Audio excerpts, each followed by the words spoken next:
Panibagong dagok ang kinakarap ng mga nilindol sa Sarangani. Sinalanta po sila ng matinding ulan at rumaragas ang baha. Namerwisyo rin ang malakas na ulan sa Calabarzon at Metro Manila kagabi. Nakatutok si Argel Relator ng GMA Regional TV. Ulan ng bahay. Nawasak sa tindi ng pagragasa ng baha ang bahay na ito sa Maitom, Sarangani. Panibagong dagok ang masamang panahon sa lugar na hindi pa nakababangon sa mapinsalang 7.8 magnitude na lindol noong Lunes. Pinasok din ng baha ang mga bahay malapit sa ilog. Hirap ang mga residente na makadaan dahil sa taas ng tubig. Malakas na ragasari ng baha ang pinangambahan ng mga residente matapos umapaw ang tubig sa ilog sa Maasim, Sarangani. Nag-backweight pa, plus in-ani, wala na jod. Nagluminol pa. Naglindol pa jod. Wala na, lindol plus baha plus ulan. Ayon sa mga residente, kasama ring pinadapa ng baha ang kanilang mga taniman. Buwis buhay naman ang pagtawid ng mga residenteng ito sa nasirang hanging bridge sa Maasim.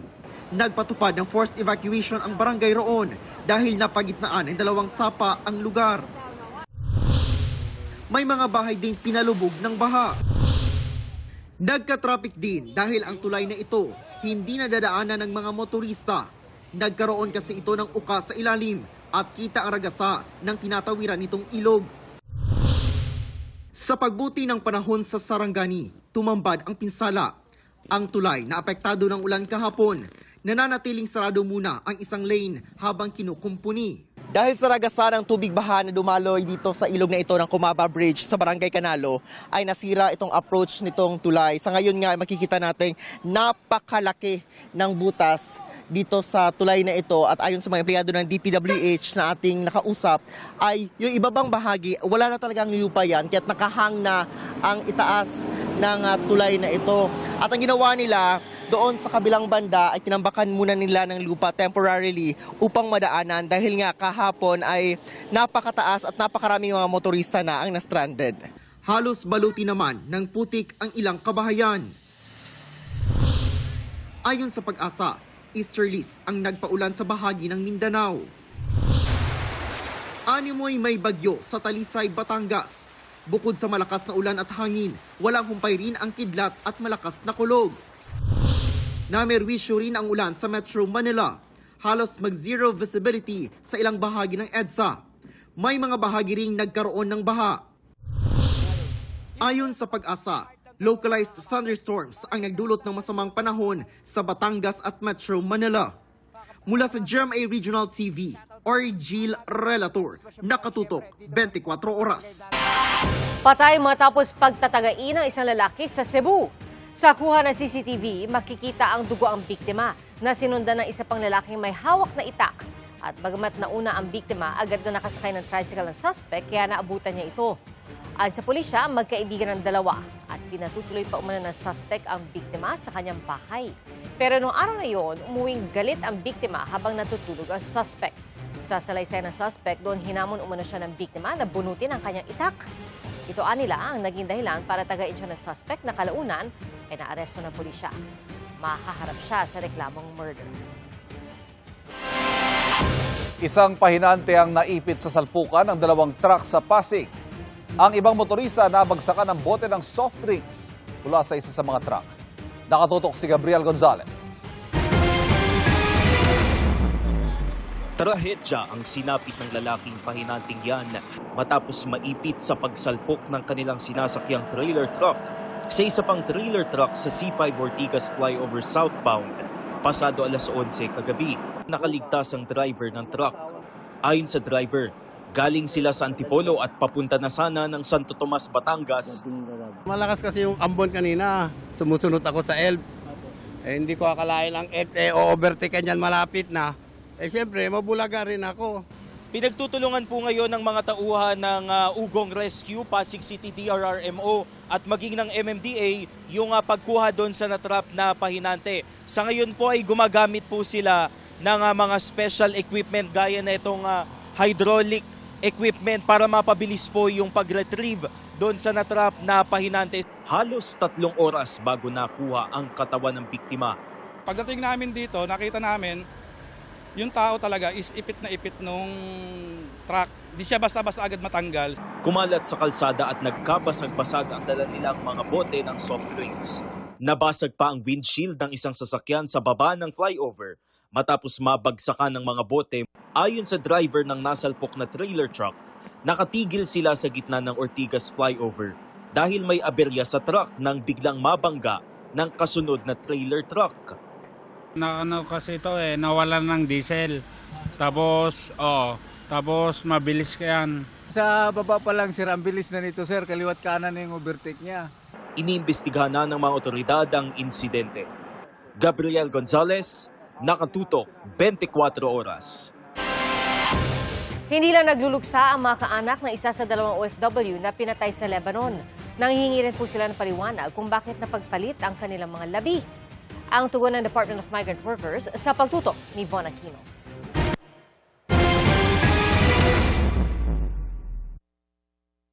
Halos 2 buwan matapos masawi sa pamamaril ng amo sa Beirut, Lebanon noong April 15, naiuwi nitong Biyernes ang labi ng OFW na si Rona Jean Hervoso sa Sibalom, Antique. Pero laking gulat ng mga kaanak ni Hervoso nang makitang hindi ito si Hervoso, kundi ang isa pang biktima na si Hanilit Zamoras na taga Dipolog City. Nagaduduwa nung ganit. Kaso lang, ningalan niya sa box niya sa babaw na generoso. Di na balsaman. Pag balsaman, di na matkapan. So, ang niya, yung kuya niya daw, hindi niya sa akong sawa. Iba na rin. Agad raw siyang tumawag sa kaanak ni Zamoras at doon niya nakumpirmang nagkapalit ang mga labi. Yung sawa ko may pustiso, binuksan ang bibig. Nakita nila ang pustiso gani. Di marto nga nagsugot nga si asawa mo na. Isang nanay niya nilit. Ismaya simple. Pila ka bulan nga ulat di ka bangkay tapos mga natabo, nakabalis ka danay pa.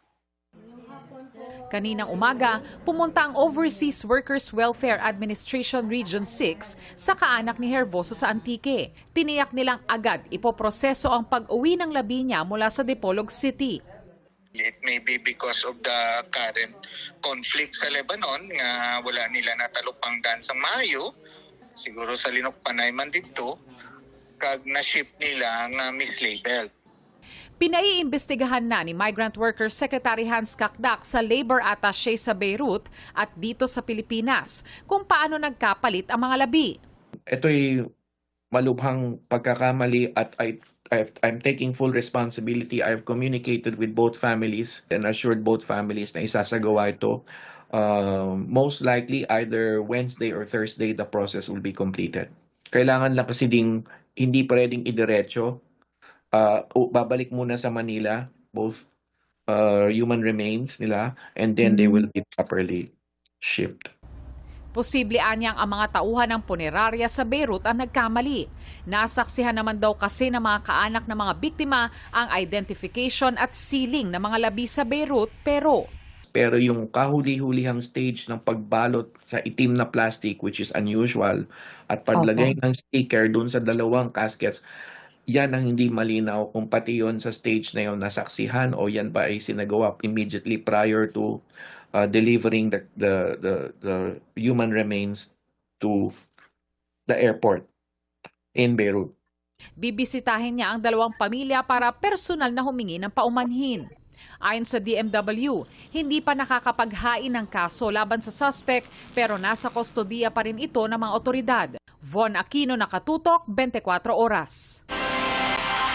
Sa huling araw ng burol sa Davao ng namayapang Ateneo basketball player na si Rene Baterbonia, nagbigay ng mensahe ang kanyang ina na pinasalamatan ng mga nagbigay ng suporta sa kanilang pamilya. Makakatanggap naman ng scholarship mula sa Ateneo de Davao University ang 6 na kapatid ng atleta. Mula sa Davao City, Nakatutok Live si JP Soriano. JP. At dahil dyan, Ivan, mga kapuso, matutupad na nga ni Rene Baterbonia ang kanyang pangarap na mapag-aral ang kanyang mga kapatid habang patuloy naman po ang pagdating ng mga nakikiramay kay Rene dito sa Davao City.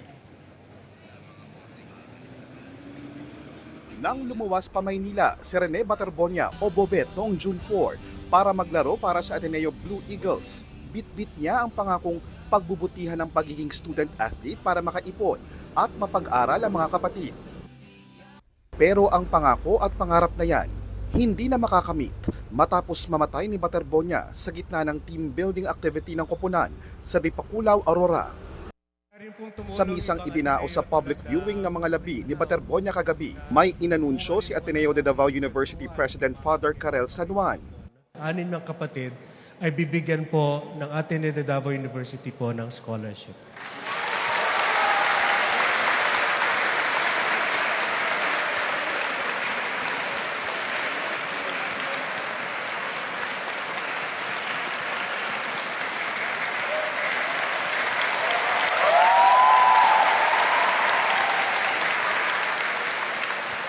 Sobrang lungkot po natin, wala na po siya, pero bubuhayin po natin si Bobet sa pamamagitan ng pangarap niya sa kanyang mga hinamahal sa buhay.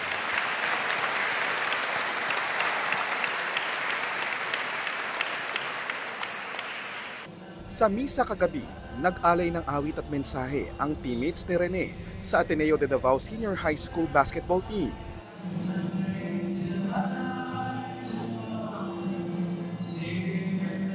Ang ina ni Rene nagpasalamat sa lahat ng teammates, kanilang mga magulang at sa Ateneo de Davao para sa suportang ibinibigay nila sa kanilang pamilya ngayon.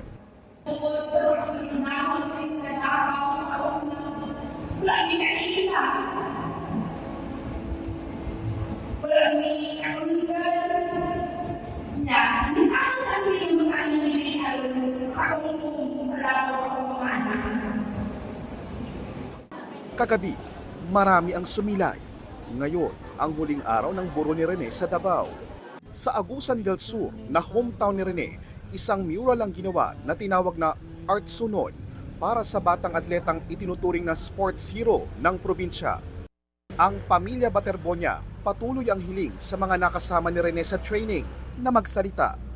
Sana naman the players na, 'di ba, second yan yung the players should be given the freedom to speak, and the coaches as well, because yung una talagang hiling ng pamilya, yung mama, ang tagal namin kagabi, no? Yung ano ba talaga ang nangyari, yung full account. Pinag-aaralan ng abogado ng pamilya kung nasunod man ng Ateneo Sports Management ang CHED Memorandum Circular 63 kung saan nakasaad ang requirements para sa lahat ng off-campus activities. There must be a medical officer or first aid personnel. There must be a detailed risk management plan. There must be an informed parental consent. Informed parental consent. Coordination with the local government unit at the destination. And there must be adequate emergency action protocols. Patuloy naming sinisikap na hinga ng pahayag ang Ateneo de Manila University, pero wala pa silang tugon sa ngayon. At Ivan, hanggang sa mga oras na ito, napakarami pa rin po mga kababayan na Rene ang nakapila. Karamihan po sa kanila mga fans, pero meron din po mga hindi naman personal nakakilala si Rene, pero labis na naantig sa kanyang kwento. Bukas po inaasahang iaalis ang labi ni Rene bago po tumulak papuntang Agusan del Sur. At yan muna ang latest. Balik muna sa iyo, Ivan. Maraming salamat, JP Soriano.